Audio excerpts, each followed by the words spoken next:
De onde é que vêm as nossas ideias mais criativas, hein? Aqueles pensamentos que, sabe, parecem surgir do mais absoluto nada? Bom, é exatamente nisso que a gente vai mergulhar agora, usando as lentes do grande filósofo David Hume para descobrir a origem que é bem surpreendente de tudo que acontece na nossa mente. Olha, à primeira vista, parece que sim, né? A gente consegue imaginar montanhas de ouro, cavalos que são super virtuosos, monstros, galáxias distantes. O pensamento humano parece que voa livre, sem nenhuma fronteira. Mas será que essa liberdade toda é tão ilimitada quanto parece?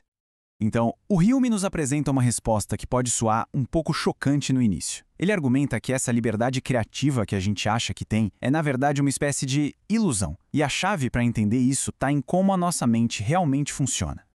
O ponto central de Hume é este. A mente não cria absolutamente nada do zero. Pensa nela como uma incrível mesa de edição. Ela pega os materiais brutos que a gente recebe pelos sentidos, pela experiência, e simplesmente remixa tudo de maneiras novas. A gente combina, aumenta, diminui, mas a matéria-prima, essa a gente nunca cria. E para provar esse ponto, Hume divide todas as nossas percepções mentais em duas categorias. É uma distinção que parece simples, mas que guarda o segredo para desvendar todo o pensamento dele. Essas categorias são as impressões e as ideias.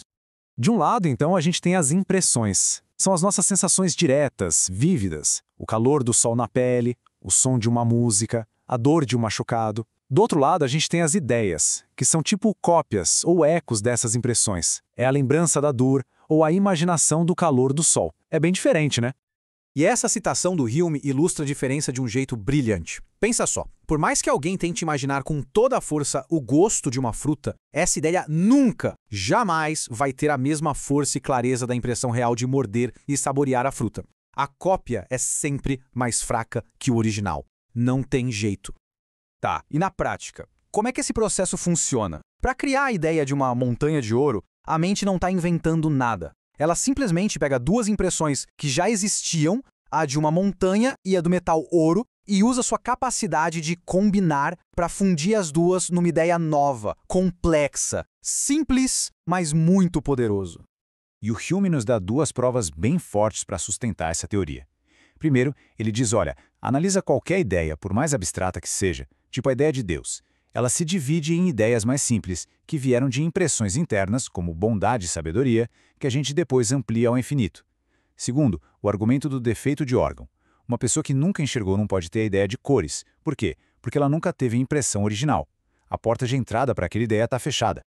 Mas como um bom filósofo que era, Hume não se contenta em só apresentar a regra dele. Ele vai atrás, ativamente, de exceções para atestar a força do próprio argumento. E ele encontra um caso bem peculiar. E isso leva a uma pergunta bem desafiadora. Será que existe alguma exceção, alguma circunstância em que a mente consiga, sei lá, preencher a lacuna e criar uma ideia simples sem nunca ter tido a experiência sensorial direta daquilo?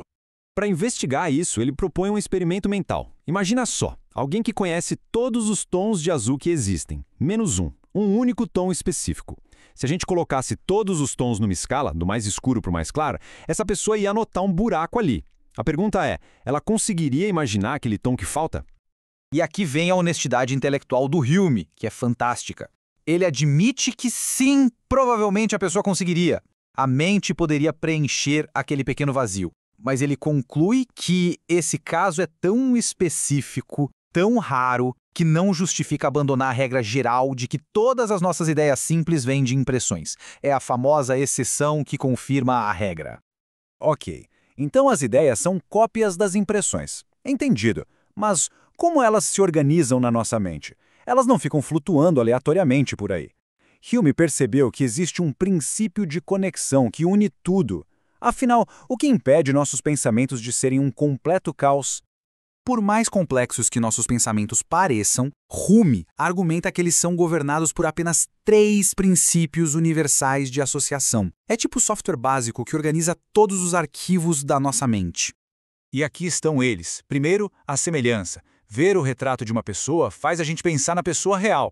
Segundo, a contiguidade. Pensar em um cômodo de uma casa leva naturalmente a pensar nos outros cômodos. E terceiro, o mais poderoso de todos, causa e efeito. Pensar num ferimento faz a gente pensar quase que inevitavelmente na dor que vem junto. Agora, tudo isso pode parecer bem abstrato, Mas o Hume mostra que esses 3 princípios são, na verdade, a base para algo que todo mundo ama e entende profundamente: a arte de contar histórias.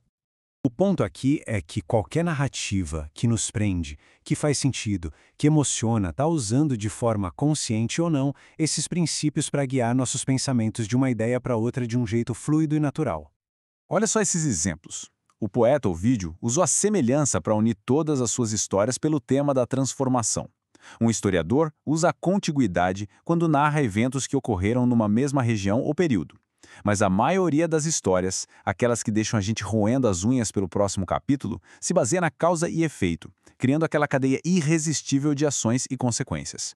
E por que essa conexão de causa e efeito é tão poderosa? Porque, como o Hume aponta, entender as causas nos dá a sensação de que podemos controlar os eventos e prever o futuro. É isso que torna uma narrativa não apenas satisfatória, mas também instrutiva. Em resumo, para uma história nos cativar, os eventos precisam estar conectados na nossa imaginação. É essa corrente de associação que impede nossos pensamentos de se dispersarem e que mantém nosso interesse e emoções focados, criando uma unidade, algo coeso.